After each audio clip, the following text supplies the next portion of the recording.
కేవలం రేషనలైజ్ చేస్తాము, మండలాలు అట్లా అడ్డదిడ్డంగా ఉండడం కాకుండా నియోజకవర్గం మొత్తం ఒకే జిల్లాలో ఉండేలాగా చేయడం మాత్రమే దీని యొక్క ఉద్దేశం.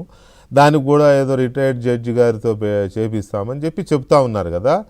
రేషన్ పద్ధతి ప్రకారం చేయడం ఆమోదయోగ్యమేనా మీ పార్టీకి? ఏం చేసినా సరే ఏలు పెడితే ఊరుకునేది లేదన్నట్టే ఉంది, అగ్గి పుట్టించడము లేకపోతే తగలబెట్టడం అన్నట్టే ఉందా సార్? ఇప్పుడు ముఖ్యమంత్రి గారు నోటి నుంచి ఏది వచ్చినా అది ఒక ఆర్డర్ మాదిరిగానే ఉంటది. అంతే కదా ముఖ్యమంత్రి గారు అంటే అంతే అంతే డౌటే లేదు. కరెక్ట్. దయాకర్ అన్న ఈ విషయాన్ని మర్చిపోయి ఎందుకు మాట్లాడుతుండో? ఆయన ఒక పోరాట యోధుడిగా ఎమ్మెల్సీ అయిండు అని చెప్పి అందరూ అనుకుంటున్నారు. మంత్రి పదవి కోసం ఆయన ఆరాటంలో ఉన్నట్టుంది, ఇప్పుడు అంత ప్రయత్నం చేసే పనిలో ఉన్నాడు. దయచేసి ఆయన వ్యక్తిత్వాన్ని అది కూడా ఉందా?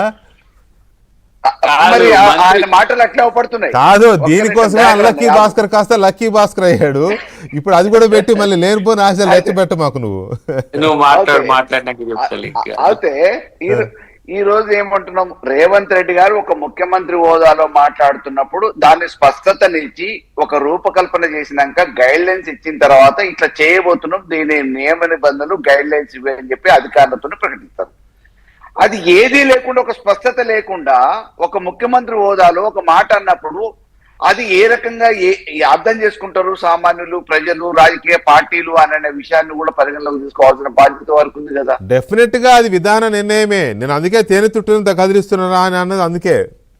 సో విధాన నిర్ణయం అయినప్పుడు దానికి ఉన్న గైడ్ లైన్స్ ఏంటి అని అనేది ఇంటర్నల్ గా అధికారుల ద్వారా సమాచారమో ఇంకొకళ్ళ ద్వారా సమాచారం మాకు ఉన్నది కాబట్టి దాని ప్రకారం మేము కూడా మాట్లాడుతున్నాం అనే భావన వాళ్ళు కూడా ఆలోచన చేయాలి కదా.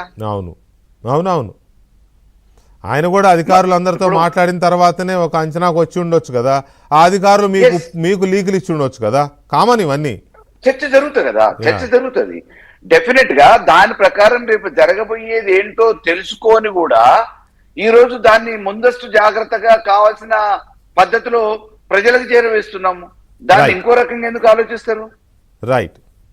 చూద్దాం మరి ఏం జరుగుతుంది జిల్లాల విషయంలో, ఎంతవరకు ప్రభుత్వం ముందుకెళ్తుంది, మీ పార్టీ ఎలా సహకరిస్తుంది, ప్రజలు ఎలా రిసీవ్ చేసుకుంటారో కూడా చూద్దాం. దయాకర్ గారు, మీ మంత్రి పదవి గురించి రేపు ఎప్పుడన్నా ఇంకో డిబేట్ పెడదాము. ప్రస్తుతానికైతే మంత్రి పదవి వస్తుందనో మంత్రి పదవి రాదనో ఎప్పుడు ఇట్లా ఎమ్మెల్సీ రావాలని చాలా మంది కోరుకున్నారు. ఎందుకంటే ఆయన పోరాటం చేస్తుండే, పాపం ప్రతిసారి ఆయనకు ఫలితం దక్కట్లేదు, ఈసారి అదృష్టం పోరాటం చేసిన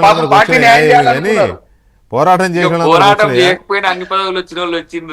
కొంతమంది పోరాటం చేయకపోయినా చాలా పదవులు ఎంజాయ్ చేస్తున్నారు. మీరు కూడా పోరాటం చేసిన వాళ్ళు, కష్టపడిన వాళ్ళు కాంగ్రెస్ పార్టీలో అట్లా కొట్టుకుంటా ఉన్నారు. హరీష్ రావు గారికైనా రేషనల్ గా ఆలోచించి ఒక నిర్మాణాత్మకమైన మద్దతు ఉండాలి. అంటే మీరు కూడా వాళ్ళని కాన్ఫిడెన్స్ లో తీసుకోవాలేమో స్టేక్ హోల్డర్స్.